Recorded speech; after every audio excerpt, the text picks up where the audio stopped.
want to ask you, let's say, I know that you are from Napoli, Yeah. and then I know of the late part, let's say the most recent part of your career, the 8.5 in Macau, Yes. and then Estro.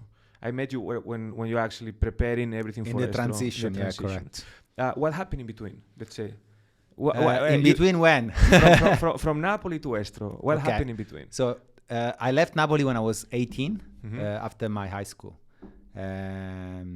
I went to Milan. Okay. That was my first step out of my city.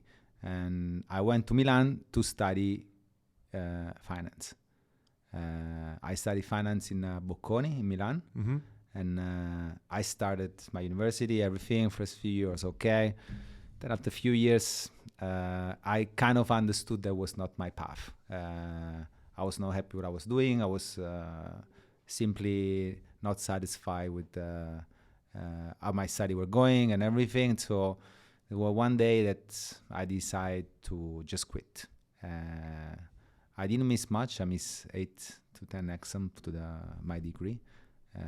But I didn't want to do it. So I was really kind of sick and stuck in a situation I couldn't move. So I left everything and I went to Berlin. I went to Berlin in year 2005. No, sorry, 2007. Mhm. 2007.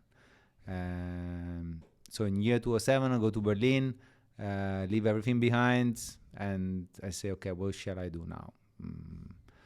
I start to work in bars and places like this just to survive. You know, I have a group of friends over there, so I just need a cut and a new life.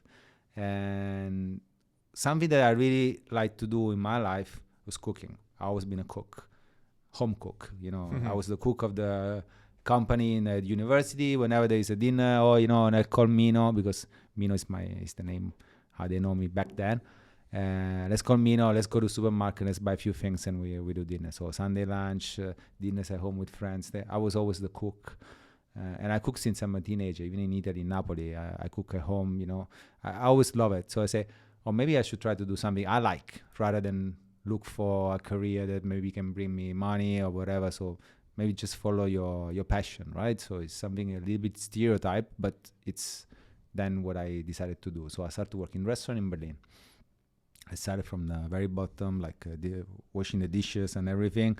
And then I managed to get into a restaurant that I really like, a very tiny, small Sicilian restaurant from a old school chef, not much older than me, but very experienced. I mean, I was 26 there, and he was around 30, something like this. But of course, he had 15 years of experience, and I had none because I never worked in a kitchen before. That's my first proper kitchen job I had. So I started to work in restaurant. I become his head chef over there because he opened another place. And then in year 2011, my mom was actually kind of convincing me that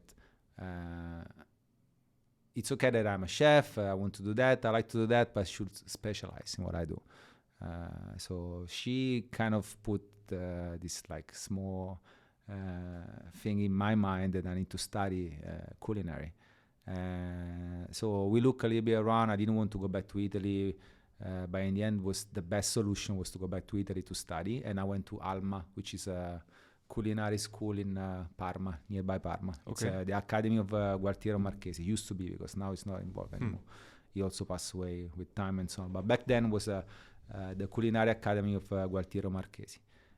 So I did Alma, 6 months of school, 6 months of stage in Barolo, and that was my first approach to a Michelin star restaurant. I never worked before in a Michelin star restaurant. That was my first job in a Michelin star restaurant. After that, I had a small work of 3-4 months in Villa Crespi, the restaurant got 3 stars this year. Antonino Cannavacciuolo, Yes. So he got the 3rd star. Back then it was 2 Michelin star.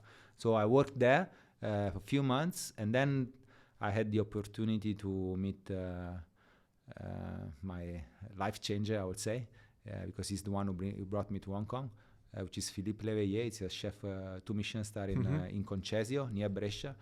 Back then, he needed to open a restaurant in Hong Kong. He needed a head chef. I was introduced by my previous chef. I did a tasting with like, so 2012 I arrived in Hong Kong. Arrived in Hong Kong, we opened L'Altro, which is a restaurant that used to be in L Place, next to the center on Queens Road. Same year we got 1 star, first star. So I was 30, just arrived in Hong Kong, 5 months from the opening, we got 1 Michelin star. So that was pretty something for me. It was, 11 years ago. It was 2012.